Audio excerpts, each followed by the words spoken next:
Soyez les bienvenus, chers téléspectateurs, dans l'interview d'Africa 24 qui reçoit un ministre du Gabon, Simon Toutou, ministre du Travail, de l'Emploi et de la Formation professionnelle. Soyez le bienvenu, monsieur le ministre. Merci. Alors, nous allons débuter cette interview par une question qui se trouve juste en face de vous. Comment répondre aux défis de l'emploi au Gabon? Selon vous? L'accès à l'emploi est le premier facteur et le facteur le plus important pour réduire la pauvreté. En ce qui concerne le Gabon, précisément, l'État, la situation dans notre pays n'est pas si dramatique que ça. Nous avons un taux de chômage qui est de l'ordre de 20,4%, 80 000 chômeurs, des chômeurs relativement jeunes, qui sont sortis du circuit classique de la formation, l'enseignement classique, qui n'ont pas d'expérience, qui n'ont pas, je dirais, une formation quelconque. Alors, que faire? Que faire? Le président de la République, chef de l'État, a instruit le gouvernement de tout faire, dans un premier temps, de mettre en place un cadre réglementaire, mais également le président a été inspiré. Il a mis un projet excellent qui porte ses fruits, qui est l'apprentissage. Quel objectif en termes de pourcentage espérez-vous atteindre? Passer de 20% par exemple à 10%? Nous voulons inverser la courbe. Aujourd'hui, nous avons une croissance positive dans notre pays. Cette croissance positive génère naturellement des offres d'emploi. Mais il s'avère que ces offres d'emploi sont dans des domaines extrêmement pointus qui exigent une très grande technicité. Malheureusement, les jeunes ne peuvent donc pas capter ces opportunités. Il faudrait une croissance inclusive. Voilà, il faut donc mieux former en relation avec l'économie réelle, transformer les centres de formation professionnelle, renforcer les capacités, revoir le problème des curricula, revoir la formation continue, revoir également même la formation des formateurs. Ah oui. C'est très important. Mais de quoi le Gabon a-t-il besoin à l'heure actuelle? Donc, quel secteur d'activité nécessite le plus de techniciens? Je dirais qu'il est important de multiplier par 10 à moyen et à long terme l'offre de formation. Parce que en République gabonaise, nous avons 2300 places dans des centres de formation professionnelle.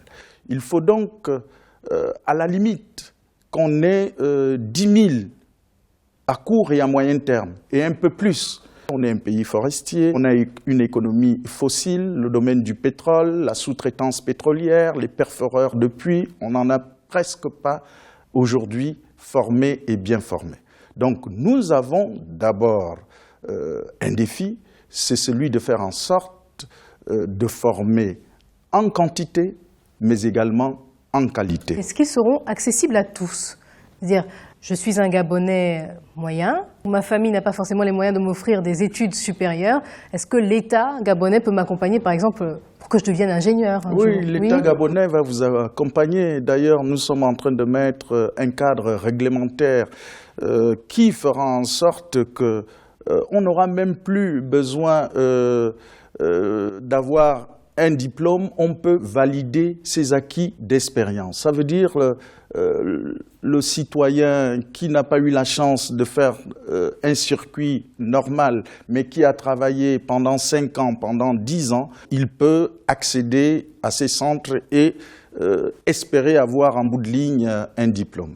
La quête suivante, s'il vous plaît, monsieur le ministre. Office national de l'emploi. Alors, tous les regards sont un peu braqués sur cet office, en tout cas les regards, que ce soit des chômeurs ou de ceux qui veulent justement être mieux formés.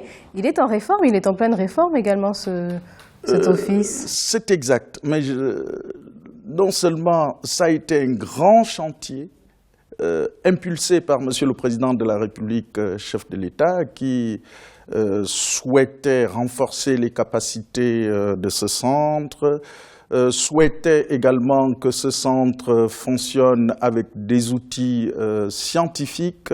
Ça veut dire quoi? Ça veut dire qu'il fallait qu'on ait un observatoire, c'est vital pour l'office. Il fallait une cartographie du chômage en République gabonaise, c'est vital, mais le président souhaite que ce soit un service de proximité.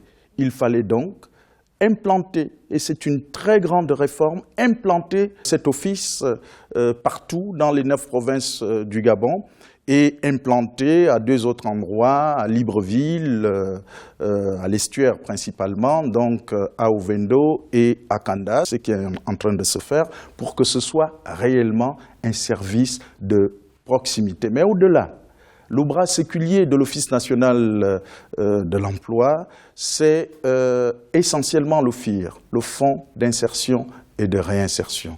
Le président de la République, chef de l'État, a mis les moyens conséquents, les moyens à la mesure des ambitions de cet office. Ça permettra quoi? Ça permettra qu'on insère massivement les jeunes. Est-ce que l'objectif ou le but de cet office, c'est par exemple de s'inspirer du modèle français? Parce que vous avez reçu des experts de Pôle emploi il n'y a pas très longtemps. Tout à fait. On ne réinvente pas la roue.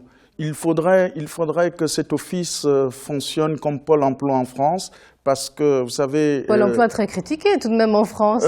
Pôle emploi est critiqué, mais Pôle emploi a fait également un travail excellent. Quel que soit l'endroit en France où vous pouvez aller visiter, il y a la Poste, il y a Pôle emploi. Notre office aujourd'hui a, je dirais, 64% de taux de placement. Ça veut dire que c'est un instrument qui fonctionne et qui fonctionne très bien. Alors on va passer à la question de Joker et clôturer cette interview. Monsieur le ministre, pour adapter les formations qu'on évoquait aux réalités du marché, quelles sont selon vous les réalités du marché gabonais? Nous sommes un pays qui va être un pays de services. Alors les nouveaux métiers, c'est important.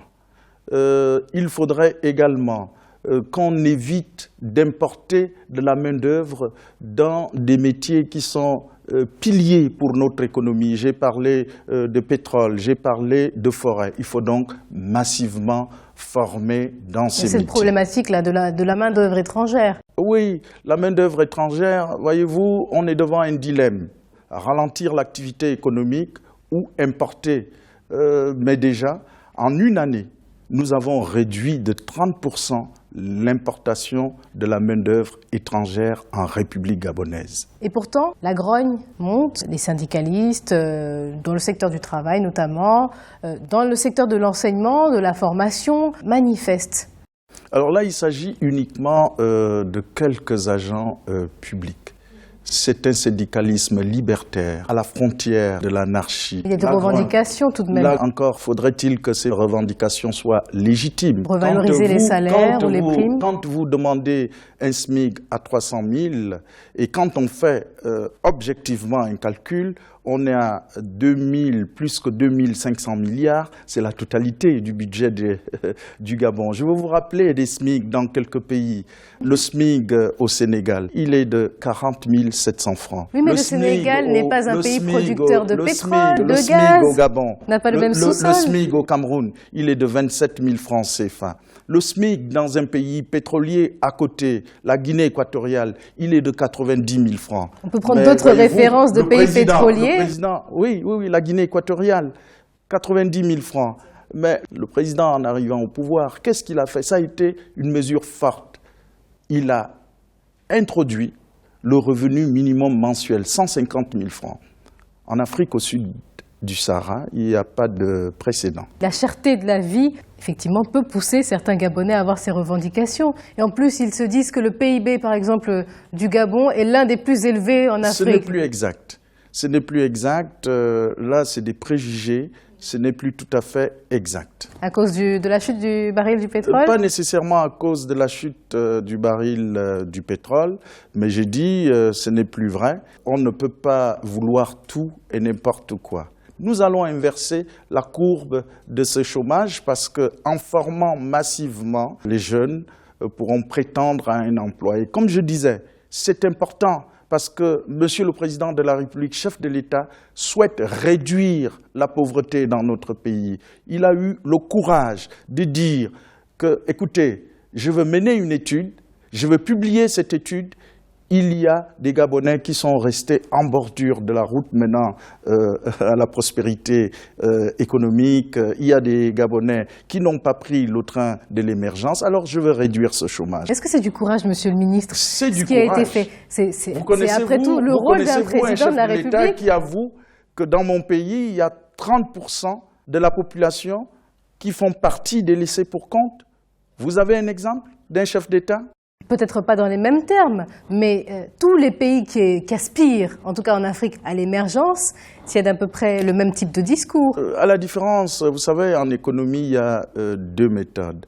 À la différence des politiques passives, d'aide, subvention, il y a des politiques tout à fait actives. Et vous savez, c'est un philosophe juriste, Jean Bodin, qui disait il n'y a de richesse que d'hommes.